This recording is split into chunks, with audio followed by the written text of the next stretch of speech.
أعوذ بالله من الشيطان الرجيم بسم الله الرحمن الرحيم sayyiduna Adama alayhi salaam ak sayyidatuna Hawa dañoo amoon ñaari doom yu tudd Qaabil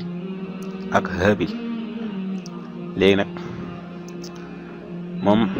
sayyidatuna Hawa bu daan am doom ñaari seex la daan am bu ko defee ku ci nekk nag da ngay takk sa seexu moroom. bu dee Haabil ak Haabil nag ñoom ñaar ñëpp daan nañ liggéey.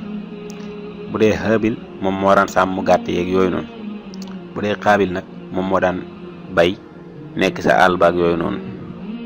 ba nga xamee ne nag moom Sayyidatuna Hawa am na ñaari seex nga xam ne Haabil moom moo war a takk mbokkum ki nga xam ne mooy Qaabil te kooku nag moom moo gënoon rafet. léegi nag Seydina Adama alayhi salaam daal leen digal nag ñu takk sëy yooyu noonu. ba nga xamee ne nag war nañoo takk sëy ki nga xam ne mooy Qaabil dafa bañ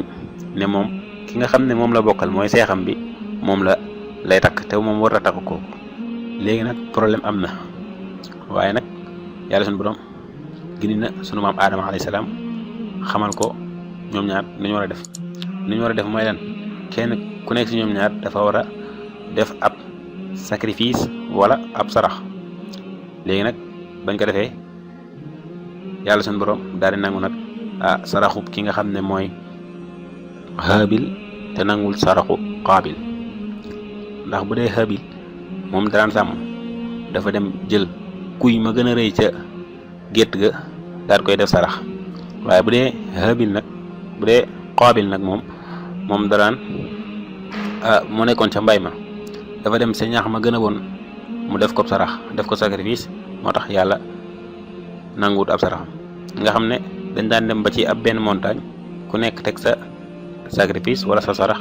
bu ko defee ab safara day jóge ci kaw asamaan sa ñëw taal ko bu ko defee safara sa bam taal rek kooku la ñu nangu ab saraxam. ginnaaw loolu nag ki nga xam ne nag mooy Qaabil nag mer lool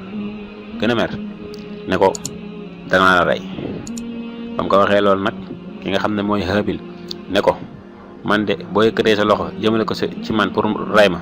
man moom du ma mës a yëkkati sama loxo jëmale ko ci yow pour rey la te it dama lay bàyyi nga boole samay bàkkaar ak say bàkkaar nga xam ne bu ëllëgee da ngay bokk ca wëy texee di ña mooy ca waa safara ya. ci noonu moom Qaabil di gën di mer xol bi gën di bon seytaane nag di ko gën di ràngati. ci noonu nag mu décidé ne da koy rey. benn bis nag ki nga xam ne mooy Haabil guddee ci àll ba Sayyiduna Adama alayhi salaam daal di digal ki nga xam ne mooy Qaabil ne ko demal seeti ko. ba mu demee nag di ko seeti ci àll ba tombanteeg fekk ko muy nelaw mu jël occasion boobu nag daal di koy rey. ba mu ko reyee ba pare nag moom ki nga xam ne mooy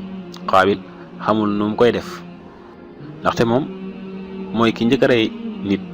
ci kaw suuf te it képp ku rey nit it moom bàkkaar ba dajee am ndax moom moo njëkk a rey nit. ba mu ko reyee pare nag xamul nu muy def mu yéene ko di wër ak moom ci àll bi noonu yàlla suñu borom daal di yónni ñaari ceeli yi nag di xeex ba benn ceeli bi rey borom ji. ba mu ko reyee daal di gas suul ko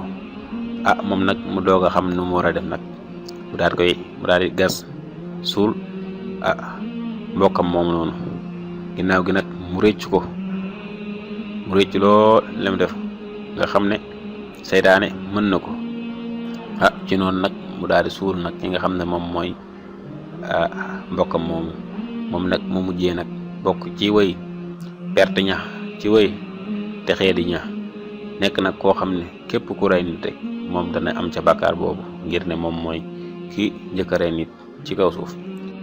loolu nag la Alxuraan di nettali ci ay yi mi bëgg a wax.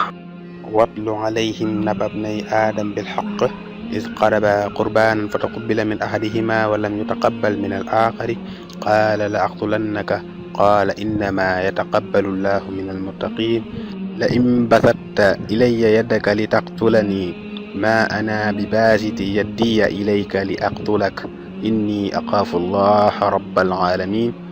إني أريد أن تبوء بإثمي وإثمك فتكون من أصحاب النار وذلك جزاء الظالمين فطوعت له نفسه قتل أخيه فقتله فأصبح من الخاسرين فبعث الله غرابا يبحث في الأرض ليريه كيف يواري سوءة أخيه قال يا ويلتى أعجزت أن أكون مثل هذا الغراب فأواري سوءة أخي فأسبق من النادمين صدق الله العظيم وبلغ رسوله الكريم